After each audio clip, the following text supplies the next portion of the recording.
Good morning, friends. Welcome to our channel Vandana Awesome Study Class. Today is my topic भूकंप एवं ज्वालामुखी. My first question 1. भूकंप के समय किन तरंगों का उद्भव होता है? A. BSL, B. ABL, C. RSL, D. PSL. इसका राइट आंसर है D. PSL. व्याख्या. भूकंप के समय PSL तरंगों का उद्भव होता है. भूकंप के दौरान जो ऊर्जा भूकंप मूल से निकलती है उसे प्रत्यास्थ ऊर्जा कहते हैं. भूकंप के दौरान अनेक प्रकार की भूकंपीय तरंगें उत्पन्न होती है जिन्हें 3 श्रेणियों में रखा गया है. ये तरंगें प्राथमिक, द्वितीयक, धरातलीय होती है जिन्हें क्रमशः PSL तथा PS तथा L तरंगों के नाम से जाना जाता है. Question number 2. भारतीय उपमहाद्वीप का उत्तर पश्चिम प्रदेश भूकंप ग्रहणशील है जिसका कारण है ज्वालामुखी क्रिया, प्लेट टेक्टोनिक क्रिया, मूंगे बनने की क्रिया, ये सभी. इसका राइट आंसर है बी. प्लेट टेक्टोनिक क्रिया. व्याख्या है भारतीय उपमहाद्वीप का उत्तर पश्चिम प्रदेश भूकंप ग्रहणशील है जिसका कारण प्लेट टेक्टोनिक क्रिया है. इस क्रिया के कारण यह क्षेत्र भूकंप से प्रभावित रहता है. चूँकि इस क्षेत्र में परतों की मोटाई अधिक होती है इसलिए पिघला लावा बाहर की ओर नहीं निकल पाता है. आंतरिक भाग में मैग्मा की अस्थिरता एवं प्लेट की गतिशीलता के कारण भारत के उत्तर पश्चिम भाग में भूकंप आने की संभावना निरंतर बनी रहती है. Question number 3. निम्नलिखित भूवैज्ञानिक परिघटनाओं पर विचार कीजिए. 1. भ्रंश का विकसित होना. 2. भ्रंश के साथ गतिशीलता. 3. ज्वालामुखी उद्गार द्वारा उत्पन्न प्रतिघात. 4. चट्टानों की वलन. निम्नलिखित उपरोक्त में से कौन से भूकंप के कारण सही है? A. 1, 2 और 3, B. 2 और 4, C. 1, 3 और 4, D. ये सभी. इसका राइट आंसर है ये सभी. व्याख्या. भूवैज्ञानिक परिघटनाओं के संबंध में सही कथन सही है में सभी कथन सही है. भ्रंश का विकसित होना भ्रंश के साथ गतिशीलता, ज्वालामुखी उद्गार द्वारा उत्पन्न प्रतिघात तथा चट्टानों का वलन प्रमुख भूवैज्ञानिक परिघटनाएं हैं. भ्रंश का विकास तनाव जनित बलों के कारण होता है. भ्रंश क्षेत्रों में प्लेट विवर्तनिकी के कारण गतिशीलता आती है. भ्रंश घाटी में अनेक सक्रिय तथा निष्क्रिय ज्वालामुखी अवस्थित है. पृथ्वी पर वर्तमान में ऐसे क्षेत्र सक्रिय भूकंपीय क्षेत्र है.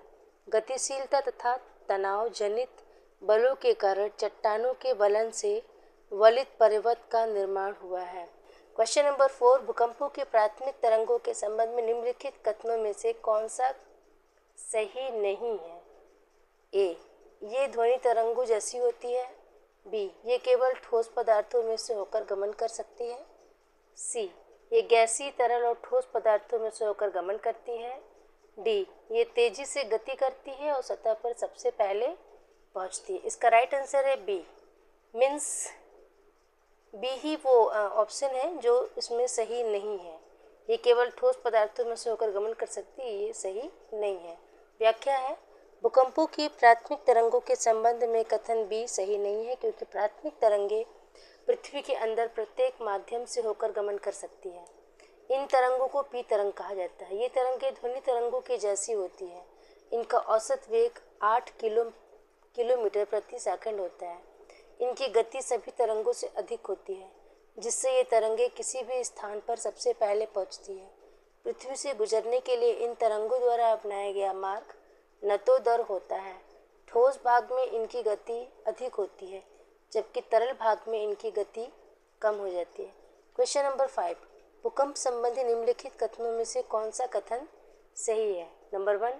भूकंप के उद्गम बिंदु को अभिकेंद्र कहते हैं. नंबर 2. एक ही समय पर भूकंप से प्रभावित स्थानों को जोड़ने वाली रेखाओं को सहभूकंप रेखाएं कहते हैं. कूट है. A. केवल 1, B.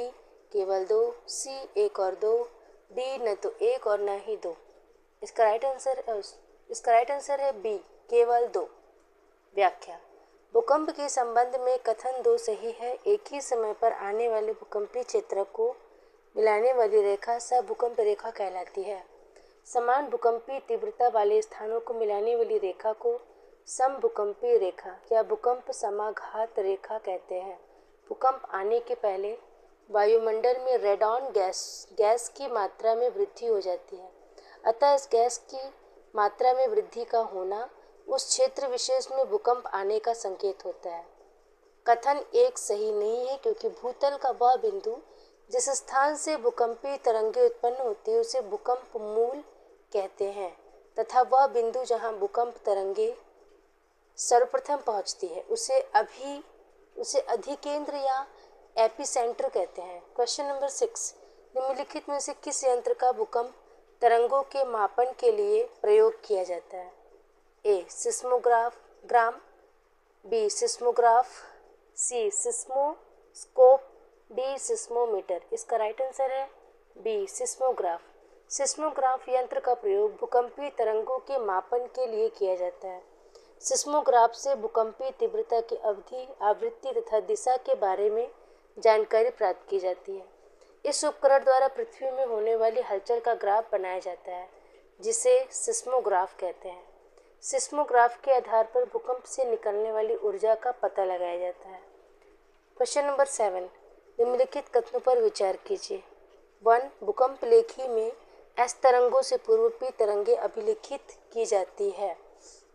2, पी तरंगों में अलग अलग कण तरंग प्रसार की दिशा में आगे पीछे कंपन करते हैं, जबकि एस तरंगों में कण तरंग प्रसार की दिशा के समकोणीय ऊपर नीचे कंपन करते हैं। उपरोक्त कथनों में से कौन से कथन सही है? ए केवल एक, बी केवल दो, सी एक और दो दोनों, डी न तो एक और न ही दो। इसका राइट आंसर है सी, एक और दो दोनों। व्याख्या, दिए गए दोनों कथन सही है।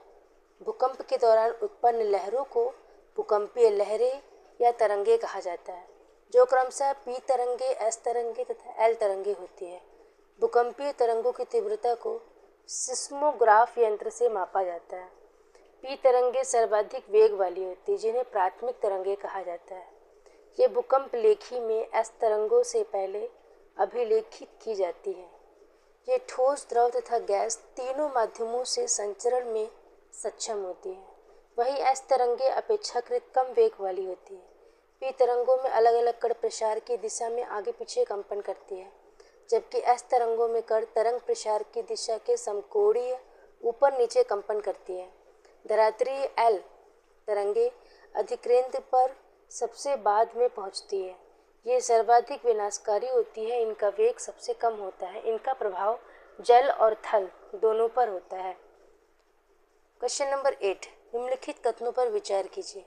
1, रिक्टर स्केल पर एक लघु गणकीय मापक्रम है तथा इसके फलस्वरूप परिमाण मात्रा में वृद्धि आयाम के लिए 10 के गुणक को निरूपित करती है। 2, रिक्टर स्केल में प्रत्येक पूर्णांक पठन पर ऊर्जा पूर्ववर्ती पूर्णांक पठन की ऊर्जा के 100 गुना होती है। उपरोक्त कथनों में से कौन सा कथन सही है? ए केवल एक, बी केवल दो, सी एक और दो, डी न तो एक और न ही दो। इसका राइट आंसर है ए। व्याख्या, दिए गए कथनों में से कथन एक सही है। रिक्टर स्केल लघु गणकीय प्रणाली पर आधारित होता है तथा इसके परिमाण मात्रक में वृद्धि आयाम के लिए 10 के गुणक को निरूपित करती है। भूकंपीय तीव्रता को मापने हेतु रिक्टर एवं मर्केली स्केल का उपयोग किया जाता है। कथन 2 सही नहीं है, क्योंकि रिक्टर स्केल पर मापी गई तीव्रता कंपन के आयाम से 10 गुना अधिक होती है। यदि पैमाने पर 5.0 तीव्रता का भूकंप है तो इसका आयाम 4.0 तीव्रता के भूकंप से 10 गुना अधिक होगा। रिक्टर स्केल के पठन पर ऊर्जा का उत्सर्जन 32 गुना अधिक होता है जब तीव्रता में 1 अंक की वृद्धि होती है। क्वेश्चन नंबर 9, भूकंपीय छाया क्षेत्र से संबंधित निम्नलिखित कथनों को पढ़िए तथा सही विकल्प को चुनिए। कथन 1, एक भूकंप का छाया क्षेत्र दूसरे भूकंप के छाया क्षेत्र से सर्वथा भिन्न होता है। कथन 2, भूकंप लेखी भूकंप अधिकेंद्र से 105 डिग्री के बाहर किसी की दूरी पर पी एवं एस दोनों तरंगों का अभिलेखन करते हैं। कूट ए, कथन 1 और 2 दोनों ही सही है। बी, कथन 1 सही है किंतु कथन 2 गलत है। सी, कथन 1 गलत है किंतु कथन 2 सही है। डी, कथन 1 और 2 दोनों ही गलत है। इसका राइट आंसर है बी, कथन 1 सही है किंतु कथन 2 गलत है। व्याख्या, कथन 1 सही है किंतु कथन 2 गलत है। जहाँ कोई भी भूकंपीय तरंग अभिलेखित नहीं होती, ऐसे क्षेत्र को भूकंपीय छायाचित्र कहा जाता है। वैज्ञानिकों का मानना है कि भूकंप अधिकेंद्र से 105 डिग्री और 145 डिग्री के बीच का क्षेत्र दोनों प्रकार की तरंगों के लिए छाया क्षेत्र बनता है। एक भूकंप का छाया क्षेत्र दूसरे भूकंप के छाया क्षेत्र से भिन्न होता है। इसके अतिरिक्त 105 डिग्री से आगे के क्षेत्र में एस तरंगें नहीं पहुंचती। भूकंप केंद्र से 120 डिग्री की दूरी पर एस लहरें विलुप्त हो जाती है तथा पी लहरें दुर्बल हो जाती है। एस तरंगों का छाया क्षेत्र पी तरंगों के छाया क्षेत्र से अधिक विस्तृत होता है। इसके अतिरिक्त एक भूकंप लेखीय भूकंप अधिकेंद्र से 105 डिग्री के बाहर किसी भी दूरी पर एस तरंगों का अभिलेखन नहीं करते हैं। क्वेश्चन नंबर 10, भूकंप के बारे में निम्नलिखित कथनों पर विचार कीजिए। 1, भूकंप की तीव्रता को मर्केली स्केल पर मापा जाता है। 2, भूकंप का मैग्नीट्यूड विमुक्त ऊर्जा की माप है। 3, भूकंप के मैग्नीट्यूड भूकंपीय तरंगों के आयाम के सीधे मापनों पर आधारित है। 4, रिक्टर स्केल में प्रत्येक पूर्णांक विमुक्त ऊर्जा के परिमाण में 100 गुनी वृद्धि का निर्देशन करता है। कूट A 1, 2 और 3, B 2 और 3 और 4, C 1 और 4, D 1 और 3। इसका राइट आंसर है A 1, 2 और 3। व्याख्या, भूकंप के बारे में कथन 1, 2 और 3 सही है। साधारण शब्दों में भूकंप का अर्थ पृथ्वी के कंपन से होता है। यह एक प्राकृतिक घटना है जिसमें पृथ्वी के अंदर से ऊर्जा के निकलने के कारण तरंगें उत्पन्न होती हैं जो सभी दिशाओं में फैलकर पृथ्वी को कंपित करती है। भूकंप से उत्पन्न तरंगों को भूकंपीय तरंगें कहा जाता है। भूकंप की तीव्रता को मर्केली स्केल पर नापा जाता है। भूकंप का मैग्नीट्यूड विमुक्त ऊर्जा की माप है। भूकंप की मैग्नीट्यूड भूकंपीय तरंगों के आयाम के सीधे मापनों पर आधारित है। कथन 4 सही नहीं है क्योंकि रिक्टर स्केल में प्रत्येक पूर्णांक विमुक्त ऊर्जा के परिमाण में 10 गुनी वृद्धि का निर्देशन करता है, न कि 100 गुनी वृद्धि का। क्वेश्चन नंबर 11, निम्नलिखित भाषाओं में सुनामी शब्द किस भाषा से संबंधित है?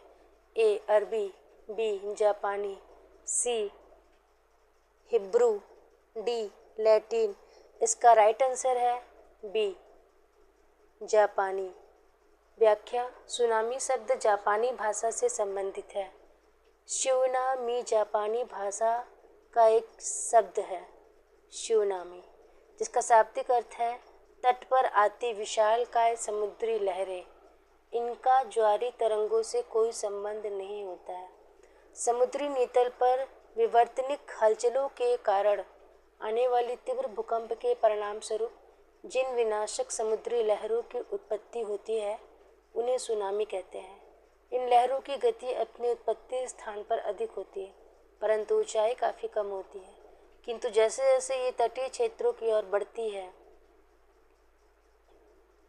क्वेश्चन नंबर 12, वर्ष 2004 के हिंद महासागरीय भूकंप तथा उसके परिणामित सुनामी के संबंध में निम्नलिखित में से कौन सा कथन सही नहीं है? ए, सुंडा खाई में भारतीय प्लेट के बर्मी प्लेट से अधा गमन वाले क्षेत्र में लगभग 1200 किलोमीटर भ्रंश रेखा का 15 मीटर तक खिसकाव होने के कारण इस भूकंप की उत्पत्ति हुई है। बी, परिणामी सुनामी ने इंडोनेशिया के तट से अफ्रीका के पूर्वी तट तक अधिकेंद्र से लगभग 8500 किलोमीटर की दूरी तक तटों पर घोर विध्वंस किया है। सी, वर्तमान अनुमानों के अनुसार भूकंप जनित सुनामी ने समुद्र में डूब गई अनगिनत लाशों के अतिरिक्त 50 लाख से अधिक लोगों को मौत के घाट उतारा। डी, बांग्लादेश में बहुत कम लोग हताहत हुए क्योंकि भूकंप प्रभावित भ्रंश रेखा की दिक् स्थिति लगभग उत्तर दक्षिणी होने से सुनामी लहरों की प्रबलतम शक्ति पूर्व पश्चिमी दिशा में थी। इसका राइट आंसर है सी। व्याख्या, वर्ष 2004 के हिंद महासागरीय भूकंप तथा उससे परिणामित सुनामी के संबंध में कथन से सही नहीं है, क्योंकि इतने समुद्र में डूब गई अनगिनत लाशों के अतिरिक्त 50 लाख से अधिक लोगों को मौत के घाट उतारा है। आज के लिए बस इतना ही, मिलते हैं नेक्स्ट वीडियो में, तब तक के लिए बाय।